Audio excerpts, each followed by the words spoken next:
Hello friends, एक बार फिर से आप सभी का स्वागत है हमारे YouTube channel GK by Vinod sir में। तो गाइज़, आशा करता हूं कि आप सभी स्वस्थ होंगे और अपनी तैयारी को मजबूत बना रहे होंगे। आज का वीडियो हमारा थोड़ा सा लेट है क्योंकि मेरा थोड़ा सा गला ख़राब था, इसलिए मैं वीडियो जल्दी नहीं बना पाया। ठीक है, कोई नहीं, थोड़ा सा मेंटेन करिएगा। और देखिए गाइज़, हमने एलडीसी के लिए स्पेशली बैच स्टार्ट किया था।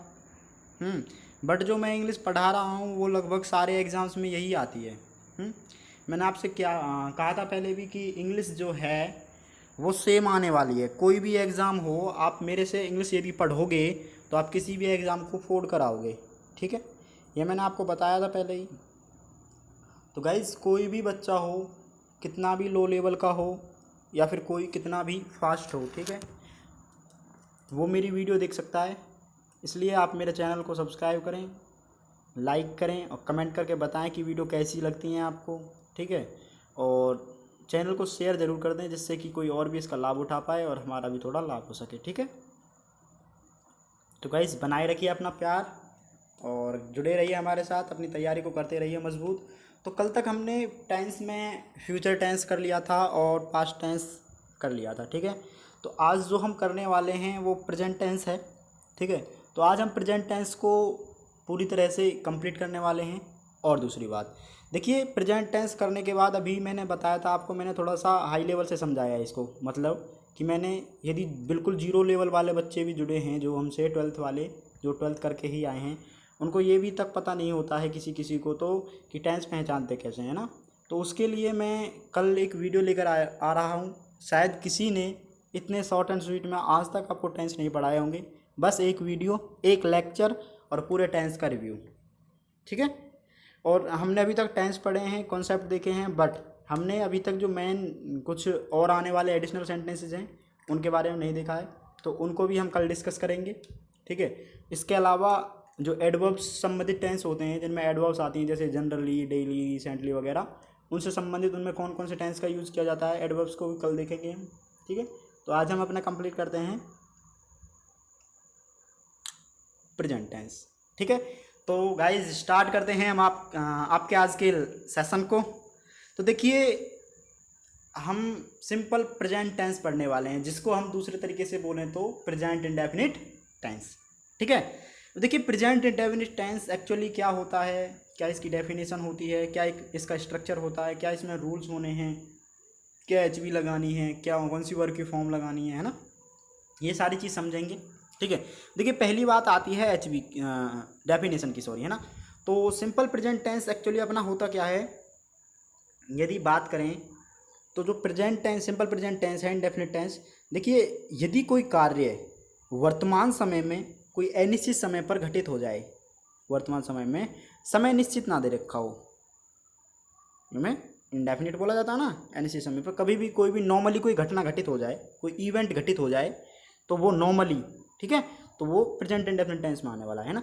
जैसे कि इंग्लिश में भी बता रखा है, if an action takes place in present at an indefinite time it comes under simple present tense. Okay, समझे होंगे आप कि नॉर्मली यदि कोई प्रेजेंट टेंस में कोई घटना घटित हो रही है तो सिंपल प्रेजेंट के थ्रू आनी है। ठीक है, देखिए, इसमें हमने अब बात करेंगे कि देखिए, इसमें 4 तरीके के वही वाक्य बनाने हैं हमको। ठीक है, अब देखिए, 4 तरीके के वाक्यों में सबसे पहला आता है पॉजिटिव। पॉजिटिव के लिए इसमें थोड़ा अलग सिस्टम है, रूल्स हैं कुछ, देख लीजिए क्या है। देखिए, यदि पॉजिटिव सेंटेंस है तो हम पॉजिटिव सेंटेंस में एचवी का यूज़ नहीं करेंगे। सेकंड बात, वर्ब की फर्स्ट फॉर्म में एस या एस का यूज़ करेंगे। देखिए, वर्ब की फर्स्ट फॉर्म में एस या एस का यूज़ क्यों करते हैं, देखिए, एक चीज़ मैं बता दूं आपको, शायद किसी ने नहीं बताया होगा, है ना, कि यदि हम किसी नाउन में एस या ई एस जोड़ें तो ये क्या बनेगी, प्लूरल बनेगी। सही बात है ना, सिंगुलर से प्लूरल बनेगी। बट यदि किसी वर्ब में हम एस या ई एस जोड़ दें तो ये बनेगी सिंगुलर। अब देखिए, जो वर्ब होती है ना हमारी, क्या चीज़, वर्ब, वो नॉर्मली प्लूरल फॉर्म में होती है। किसमें, प्लूरल फॉर्म में। ठीक है, बहुवचन के रूप में।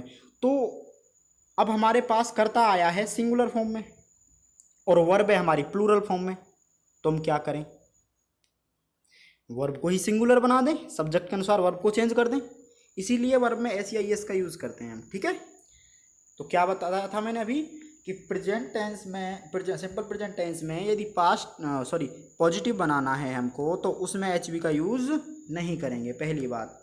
सेकंड बात, वर्ब की फर्स्ट फॉर्म में एस या एस का यूज़ करेंगे, वो भी तब कब, जब हमारा सब्जेक्ट है सिंगुलर हो। ठीक है, मैंने बताया ना अभी कि वर्ब को एस या एस लगाकर सिंगुलर बनाना है, सिंगुलर भी तो सिंगुलर सब्जेक्ट के साथ ही लगाएंगे नहीं। अब ये जो सब्जेक्ट पहले से ही प्लूरल हैं अपने, उनमें तो हम नॉर्मली वर्ब की फर्स्ट फॉर्म का यूज़ कर देंगे बस, उसमें एस या एस का यूज़ नहीं करेंगे। यदि कर्ता हमारा एक वचन है तो हम वर्ब में एस या एस का यूज़ करेंगे, वरन कर्ता यदि हमारा बहुवचन है तो वर्ब की फर्स्ट फॉर्म में एस या एस का यूज़ हम नहीं करेंगे। आपको समझ आया होगा? ठीक है, बहुत अच्छे से। क्या मैंने कहा, यदि कर्ता एक वचन है तो वर्ब की फर्स्ट फॉर्म में एस या एस का यूज़ करेंगे, और कर्ता बहुवचन है तो वर्ब की फर्स्ट फॉर्म में एस या एस का यूज़ नहीं करेंगे, ये वाला। ठीक है, समझ आया होगा क्या कहना चाह रहा हूँ मैं। अब देखिए, वर्ब की फर्स्ट फॉर्म में कहाँ एस का यूज़ करें, कहाँ ई एस का यूज़ करें, सिंपल सी चीज़ है, आपको पता भी होनी चाहिए। देखिए, यदि वर्ब की समाप्ति, देखिए ओ सी एच एस एच है ना, डबल एस एक्स जेड है ना, या फिर वाई भी हो सकता है ना, इन वर्ड्स से हो, किसी वर्ब की समाप्ति इन लेटर्स से हो तो उस वर्ब के पीछे ई एस का यूज़ करेंगे। बाकी यदि अदर लेटर्स से हो तो उस वर्ब के आगे हम एस का यूज़ करेंगे, कोई प्रॉब्लम नहीं होगी। ठीक है, अब देखिए, ये तो था हमारा पॉजिटिव के लिए, किसके लिए, पॉजिटिव के लिए। बाकी हम नेगेटिव बनाएंगे, इंटरोगेटिव बनाएंगे, उनके लिए हम एच वी का यूज़ करेंगे, डू या डज का। अब देखिए, यहाँ पर ही पता चल जाएगा आपको। देखिए, डू क्या है, प्लूरल फॉर्म, एच वी का मतलब कि वर्ब का प्लूरल फॉर्म। भाई एच वी भी तो वर्ब ही है, उसका प्लूरल फॉर्म। यदि इसमें ई एस जोड़ दिया हमने, क्या जोड़ दिया, ई एस, तो ये बन गया सिंगुलर फॉर्म। अब आप समझ ही गए होंगे कि डू का यूज हमें जो करना है वो प्लूरल कर्ताओं के साथ करना है, प्लूरल सब्जेक्ट्स के साथ करना है, और डज का यूज हमें किसके साथ करना है, सिंगुलर सब्जेक्ट्स के साथ, एक वचन कर्ताओं के साथ। नहीं समझे, यही तो है। ठीक है, अब देखिए, एच वी डू या डज आएगी, डू प्लूरल्स के साथ एंड डज सिंगुलर्स के साथ, नेगेटिव और इंटरोगेटिव में। अब आगे क्या है, आगे हम स्ट्रक्चर देखते हैं और देखते हैं क्या होने वाला है। ठीक है, देखिए स्ट्रक्चर क्या रहने वाले हैं। यदि हम पॉजिटिव सेंटेंस का निर्माण करें, पॉजिटिव सेंटेंस बनाएं, तो उसमें नॉर्मली पहले सब्जेक्ट आने वाला है, उसके बाद एच वी का यूज़ नहीं होगा, वरन वर्ब की फर्स्ट फॉर्म में एस या एस का यूज़ होगा, उसके बाद object plus E T C, है ना। नेगेटिव में एच वी का यूज होगा, है ना, और तीसरे नंबर पर नोट आएगा। डिटो वही है, subject plus do does plus not plus verb की first form plus object. Okay, interrogative में हम क्या करेंगे, जो हमारी सहायक क्रिया है उसको पहले रख देंगे, एच वी को, प्लस सब्जेक्ट प्लस नोट, यदि है तो तीसरे नंबर पर आएगा, और नहीं है तो कोई दिक्कत नहीं है। और डब्ल्यू एच वर्ड में ओनली डब्ल्यू एच वर्ड को और आगे रख देंगे, और बाकी का इंटरोगेटिव के फर्स्ट टाइप की तरह बना देंगे। ये थे हमारे स्ट्रक्चर देखिए, अब हम कल जो अपनी ओवरव्यू वाली क्लास लेने वाले हैं ना, उसमें स्ट्रक्चर भी बनाना सिखाऊंगा मैं आपको। ठीक है, डोंट वरी अबाउट दैट।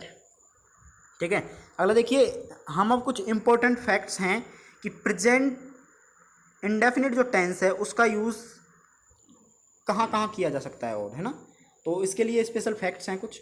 देखिए, यदि किसी वाक्य में किसी हैबिचुअल एक्शन मतलब कि आदतन कार्य का बात हो, आदतन कार्य की बात हो, है ना, तो उस वाक्य में हम प्रेजेंट इंडेफिनिट टेंस का यूज़ करेंगे। किसी आदत की बात हो, है ना, आदतन कार्य। दूसरा क्या है, साइंटिफिक फैक्ट, कोई वैज्ञानिक तथ्य हो, ठीक है, कोई वैज्ञानिक तथ्य हो, उसमें प्रेजेंट इंडेफिनिट टेंस का यूज़ करेंगे। तीसरा क्या है, यूनिवर्सल ट्रुथ, कोई सार्वभौमिक सत्य बात हो जो कि होनी ही है ना, सार्वभौम सत्य जो कि हमेशा सत्य ही होता है, उसके लिए हम प्रेजेंट इंडेफिनिट का यूज़ करेंगे। हमारी डेली की एक्टिविटीज़ हों, डेली रूटीन की एक्टिविटीज़ हैं, उनके साथ भी हम प्रेजेंट इंडेफिनिट का यूज़ करते हैं। कोई कॉमन इवेंट हो, कोई कॉमन घटना हो, सामान्य सी घटना, उसके लिए प्रेजेंट इंडेफिनिट। अगला हिस्टोरिकल ट्रुथ हो सकता है, कोई भी हिस्टोरिकल ट्रुथ, ठीक है, मतलब कि ऐतिहासिक सत्य जो इतिहास में हुआ है पर उसे हम वर्तमान में वर्णित कर रहे हैं, तो वो किस में, कौन से टेंस में बनेगा, प्रेजेंट इंडेफिनिट टेंस में। अब देखिए साइंस में होने वाली कुछ ऑब्जर्वेशंस या फिर मैथ्स में होने वाली कुछ ऑब्जर्वेशंस, परीक्षण, और उनका डिक्लेरेशन कि उसमें क्या सही है ना, उनमें सारों में हम क्या करेंगे, प्रेजेंट इंडेफिनिट का यूज करेंगे। अगला किसी को निर्देश देने हैं, इंस्ट्रक्शंस देने हैं, उसमें प्रेजेंट इंडेफिनिट का यूज होगा। अगला जैसे कि मैच की कमेंट्री होती है ना, क्रिकेट मैच की कमेंट्री, तो उस कमेंट्री में भी हम प्रेजेंट इंडेफिनिट का यूज करते हैं, किसका, प्रेजेंट इंडेफिनिट का, ठीक है। अगला नियर फ्यूचर प्लान, मतलब कि आने वाले जस्ट फ्यूचर में कोई प्लान बना रखा है हमने, फ्यूचर प्रोग्राम्स हैं हमारे कुछ, है ना, तो उसमें भी प्रेजेंट इंडेफिनिट का यूज करते हैं। अब देखिए इसके एग्जांपल्स देखते हैं हम क्या होने वाले हैं। देखिए ये बहुत इंपॉर्टेंट फैक्ट्स हैं, 10 फैक्ट्स हैं मैंने आपको बताए हैं, इनको बहुत अच्छे से पढ़ना है, देखना है कि क्या मतलब इनका होता है, और यदि हमको सेंटेंस में आते हैं तो उनका थोड़ा मतलब निकाल के ट्रांसलेट करके पता करना है कि इसमें कौन सा फैक्ट यूज होने वाला है ना, या फिर क्या यूज हो रहा है जिससे कि हम टेंस का यूज करते हैं, ठीक है। देखिए एग्जाम्पल है जैसे कि as soon as he blank reach Delhi he will send you the parcel of books. अब देखिए जैसे ही वह दिल्ली पहुंचेगा, he will send you the parcel of books, वह तुमको बुक्स का पार्सल भेज देगा। देखिए ये फ्यूचर प्लान है, near future plan, future program ही तो है, जैसे ही वह पहुंचेगा, है ना। नियर फ्यूचर प्लान्स हैं जो हमारे, वो किस में बनाने वाले हैं हम, प्रेजेंट इंडेफिनिट में। नाउ क्या करेंगे अब हम, साफ सीधी बात है, प्रेजेंट इंडेफिनिट, प्रेजेंट इंडेफिनिट का सिंपल है, सिंपल है तो सब्जेक्ट के बाद वर्ब की फर्स्ट फॉर्म में एस या ईएस आएगी। क्यों आएगी, क्योंकि सब्जेक्ट जो हमारा है एक वचन है, तो ही एक वचन है, एक वचन के साथ वर्ब की फर्स्ट फॉर्म रीच में एस या ईएस लगाना है, सी एच है लास्ट में, तो क्या हो जाएगा, reaches, REACHES, as soon as he reaches Delhi he will send you the parcel of the books, okay. अगला देखते हैं, he blank go for a morning walk every day with his friends and neighbors। देखिए every day जो आया है, ये एक every day जो है ये एडवर्ब है, एडवर्ब से भी हम इसको सही कर सकते हैं, एडवर्ब से भी हमें पता चल जाएगा कि एवरीबडी जो एडवर्ब है वो कहाँ आने वाला है, सॉरी एवरीडे, एवरीबडी नहीं एवरीडे, है ना। एवरीडे जो हमारा एडवर्ब है वो प्रेजेंट इंडेफिनिट टेंस का होता है, जहाँ एवरीडे दिख गया हमको वहाँ पर प्रेजेंट इंडेफिनिट टेंस का यूज करेंगे, पहली बात। अब देखिए इसका ट्रांसलेट करिए, इसका ट्रांसलेट बनेगा कि वह अपने मित्रों और पड़ोसियों के साथ प्रतिदिन एक प्रातः वॉक के लिए जाता है ना, वह अपने मित्रों और पड़ोसियों के साथ प्रतिदिन प्रातः वॉक के लिए जाता है, प्रातः भ्रमण के लिए, है ना, हिंदी थोड़ी सी वीक है इसलिए वॉक ही बोल दिया ना, प्रातः भ्रमण के लिए, ठीक है। अब देखिए तो साफ सीधी बात है, उसका क्या है, रूटीन है ये, भाई डेली का काम है, नहीं है क्या, है ना डेली का काम। देखिए आगे ऊपर फैक्ट्स में आया था क्या, डेली एक्टिविटीज़, तो डेली एक्टिविटीज़ में किसका यूज़ करेंगे, प्रेजेंट इंडेफिनिट टेंस का। अब तो प्रेजेंट इंडेफिनिट टेंस का यूज़ करेंगे तो इसमें क्या है, नॉर्मली पॉजिटिव है, तो पॉजिटिव है तो क्या है, ही के बाद वर्ब की फर्स्ट फॉर्म में एस या आई एस लगेगा, और गो किससे समाप्त हो रही है, ओ से, तो ओ के बाद ई एस का यूज़ करते हैं तो क्या हो जाएगा, goes, he goes for a morning walk every day with his friends and neighbours. समझ गए होंगे आप, आगे देखते हैं। देखिए अगला एग्जांपल है the dogs blank bark at the strangers. देखिए ये हैबिचुअल एक्शन है, क्या है, हैबिचुअल एक्शन। भाई हैबिट है कुत्तों की, क्या कुत्तों की क्या हैबिट होती है, ये होती है कि कोई अजनबी दिखा नहीं और उस पर भौंकना स्टार्ट कर दिया, हैबिट होती है कुत्तों की, नहीं होती है, होती है ना। तो ये क्या है, हैबिचुअल एक्शन, तो हैबिचुअल एक्शन किस में बनने वाला है, प्रेजेंट इंडेफिनिट में। सो अब क्या करना होगा हमको, अब क्या करना होगा, द डॉग्स, तो ये कौन सा वचन है, बहुवचन, ठीक है, प्लूरल, और प्लूरल के साथ वर्ब की फर्स्ट फॉर्म में एस या एस का यूज नहीं करना है, क्योंकि वर्ब नॉर्मली प्लूरल फॉर्म में होती है। सही बात है ना। ऐसे ही इसका यूज इसीलिए तो करते हैं क्योंकि हमारे पास सिंगुलर कर्ता होता है। नहीं तो वर्ब हमारे पास पहले ही प्लूरल फॉर्म में है और सब्जेक्ट भी हमारे प्लूरल फॉर्म में, तो यहाँ पर जस्ट उठा करके बार्क ही रख देंगे, यही लिख देंगे bark. The dog bark at the strangers, it's done. अब देखिए अगला क्या है, an aeroplane blank fly in the sky on the basis of Bernoulli's theorem. नहीं, अब देखिए साइंस की एक थ्योरम होती है फिजिक्स की, बर्नौलीज थ्योरम, जो कि हमको बताती है कि एरोप्लेन उड़ता कैसे है एक्चुअली, है ना। तो जब बर्नौली थ्योरम क्या है, साइंस का कोई फैक्ट है, ठीक है, किसका, विज्ञान का कोई तथ्य है। तो विज्ञान के तथ्य के बारे में यदि हमको ये बता रही है तो क्या हुई है, इसमें आने वाला है प्रेजेंट इंडेफिनिट टेंस, ठीक है।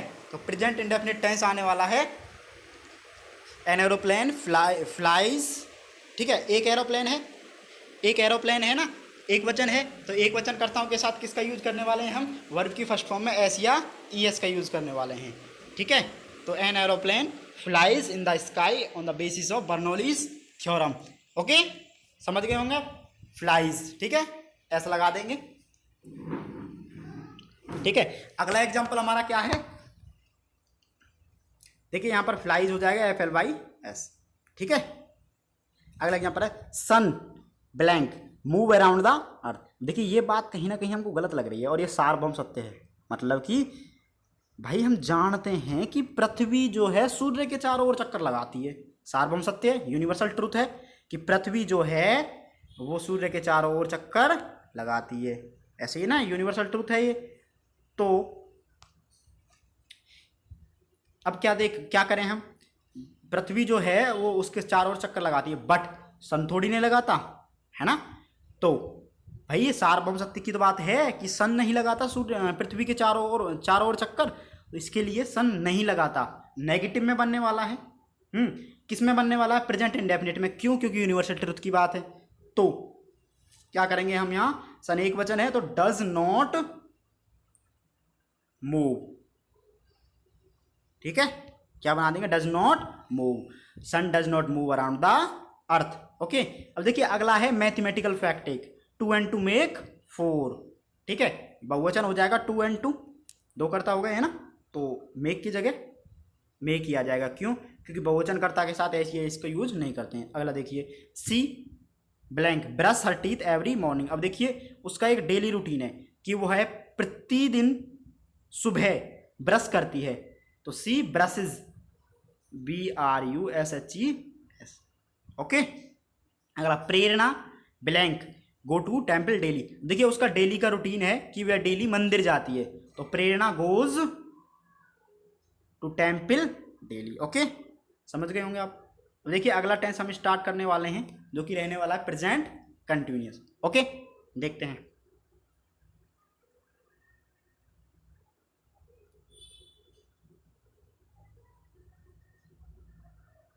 देखिए प्रेजेंट कंटिन्यूअस क्या होता है, क्या है इसके बारे में पढ़ने लायक, हम वो देखेंगे अब, है ना। तो करते हैं स्टार्ट। डेफिनेशन क्या होने वाली है प्रेजेंट कंटिन्यूअस टेंस की। अब देखिए कोई ऐसा कार्य जो वर्तमान समय में हमारे बोलते टाइम भी लगातार चल रहा है, मतलब कि कंप्लीट नहीं हुआ है, चल रहा है, कंटिन्यू है, लगातार चल रहा है हमारे बोलते टाइम भी, है ना। ऐसा कोई कार्य जो वर्तमान समय में लगातार चल रहा है, ठीक है, वही प्रेजेंट कंटिन्यूअस टेंस होता है। इंग्लिश में देख ले क्या होना है, if an action continues at the time speaking, कोई ऐसा कार्य जो कि स्पीकिंग के टाइम मतलब कि बोलते समय भी कंटिन्यू है, चल रहा है, लगातार चल रहा है, it comes under present continuous tense. तो प्रेजेंट कंटिन्यूअस टेंस के अंदर आने वाला है। अब देखिए आपको बता ही दिया था कि जहां आपको कंटिन्यूअस दिख जाए वहां पर वर्ब की फोर्थ फॉर्म का यूज करेंगे। वर्ब की फोर्थ फॉर्म मतलब वर्ब की फर्स्ट फॉर्म में ING, ऐसे ही है ना। अगली बात कंटिन्यूअस है, प्रेजेंट कंटिन्यूअस, इसमें जो HV रहने वाली है हमारी, वो HV 3 रहने वाली है, क्या, इज, एम और आर। अब देखिए इज का जो यूज होगा वो सिंगुलर सब्जेक्ट के लिए होगा। किसके लिए? सिंगुलर, एक वचनकर्ताओं के लिए। एम का यूज होगा, एम स्पेशलाइज्ड यूज होगा आई के लिए, आई कर्ता के लिए। और जो आर का यूज होगा वो होगा बहुवचनकर्ताओं के लिए। किसके लिए? प्लूरल सब्जेक्ट्स के लिए। ठीक है, इज का यूज सिंगुलर सब्जेक्ट्स के लिए, एम का यूज ओनली आई के लिए, और आर का यूज प्लूरल सब्जेक्ट्स के लिए। ओके, समझ गए होंगे आप। अब देखते हैं स्ट्रक्चर क्या होने वाले हैं इसमें, है ना। देखिए स्ट्रक्चर फर्स्ट जो है पॉजिटिव का क्या होने वाला है, सबसे पहले सब्जेक्ट आना है, उसके बाद is, am, are, H V है, वर्ब की फर्स्ट फॉर्म में I N G, object plus ETC. Negative में क्या होने वाला है, थर्ड नंबर पर नॉट आने वाला है just. Okay, subject H V not, verb की फर्स्ट फॉर्म, हो गया खत्म। ठीक है, इंटरोगेटिव के फर्स्ट टाइप में H V plus subject plus not plus verb की फर्स्ट फॉर्म में I N G plus dot dot dot last में क्वेश्चन मार्क। और सेकंड टाइप में क्या होने वाला है, डब्ल्यू एच वर्ड सबसे पहले आएगा, फिर उसके बाद एच वी आएगा, उसके बाद सब्जेक्ट, सब्जेक्ट के बाद नोट लगेगा यदि है तो, नहीं तो नहीं लगेगा, फिर वर्ब की फर्स्ट फॉर्म में I N G plus E T C plus question mark. देखिए इसके कुछ वाक्य हैं, उनको बना लेते हैं आप। क्या रहने वाले हैं, देहरादून में लगातार बारिश हो रही है। कहाँ? ये देहरादून नहीं है, ये देहरादून है ना, ये चीज़ ध्यान रखना, रह नहीं है, नहीं है ना। देहरादून में लगातार बारिश हो रही है। अब मैंने आपको एक चीज़ बताई थी भाई, सबसे पहले किसका यूज करना है हमें इसमें, सब्जेक्ट का। अब देखिए इसमें सब्जेक्ट ही है क्या, सब्जेक्ट होता क्या है एक्चुअली, सब्जेक्ट तो वही होता है जो कार्य करता है, जो किसी काम को करता है वही तो सब्जेक्ट होता है, जो काम करता है वही तो सब्जेक्ट होता है। यहाँ पर काम तो हो रहा है, बारिश हो रही है, पर बारिश करने वाला जो सब्जेक्ट है वो तो नहीं दे रखा ना, इंद्रदेव थोड़ी नहीं पधार रहे यहाँ पर। तो अब क्या करेंगे हम, जहां पर सब्जेक्ट नहीं दे रखा हो जिस सेंटेंस में, उसके लिए एक्चुअली एक टॉपिक बना है हमारे पास, वो है वॉइस। वहाँ वॉइस की टाइप से पढ़ेंगे हम।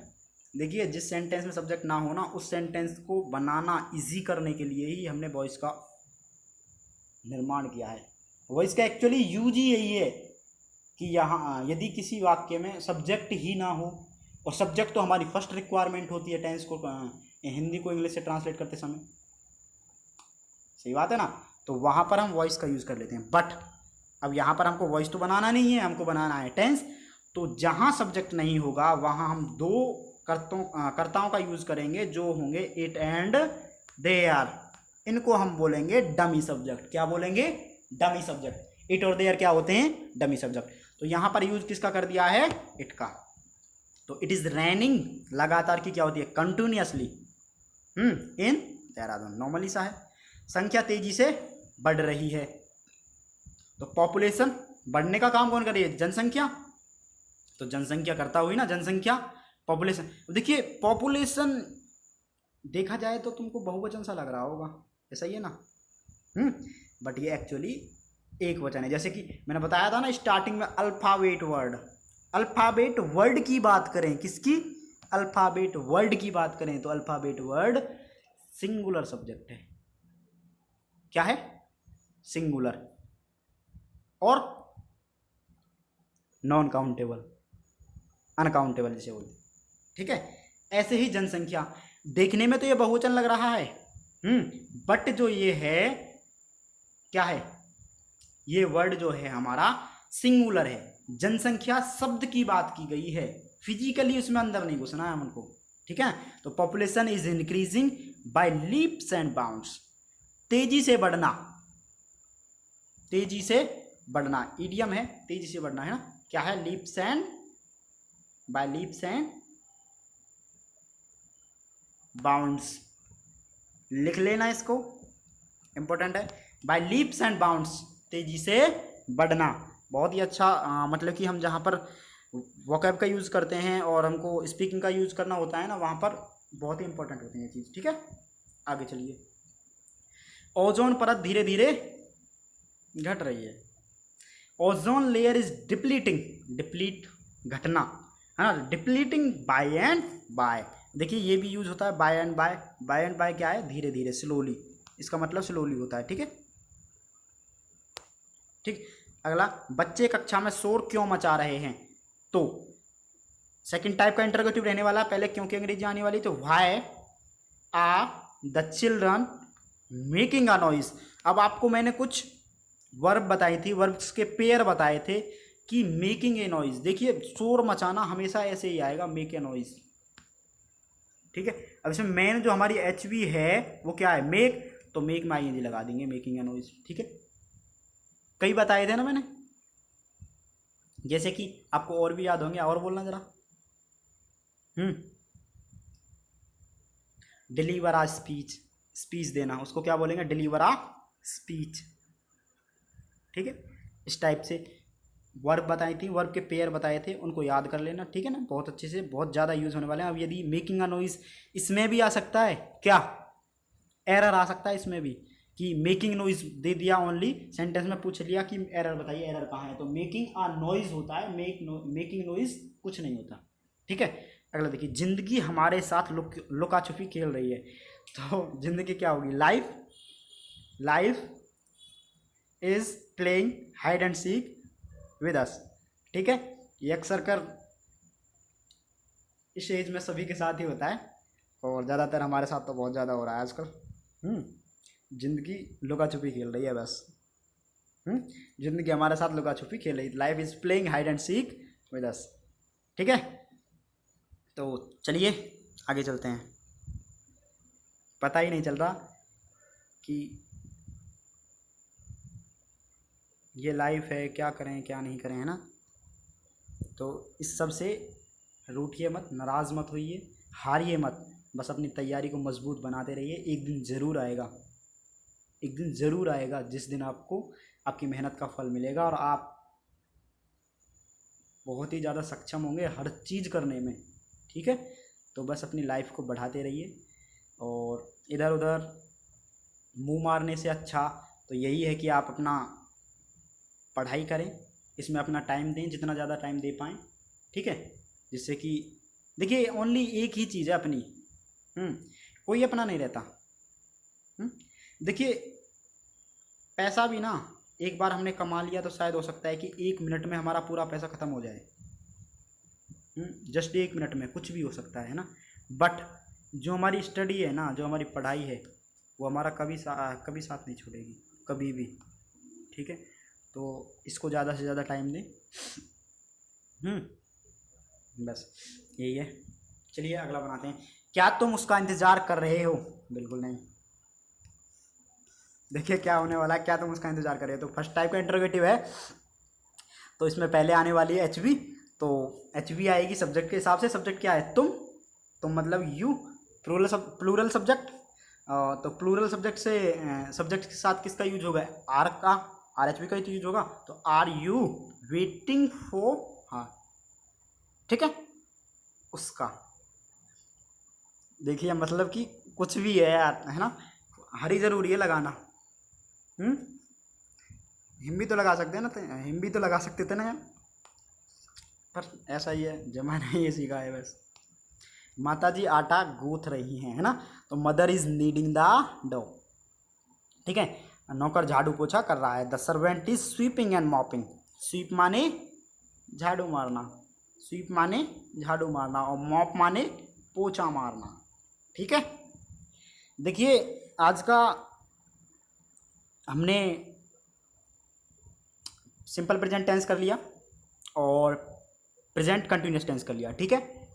अभी इसी लेक्चर में हम इतना ही रखते हैं, ठीक है। अगला लेक्चर बस जस्ट 4-5 घंटे बाद ही आने वाला है, ठीक है।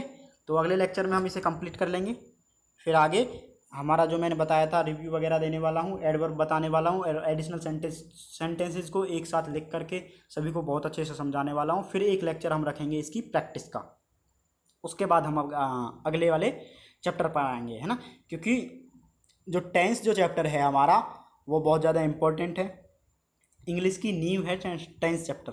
जैसे कि टेंस की नींव थी वर्ब वगैरह, है ना, जो मैं हमने पढ़ी थी, ऐसे ही टेंस जो है वो इंग्लिश की नींव है।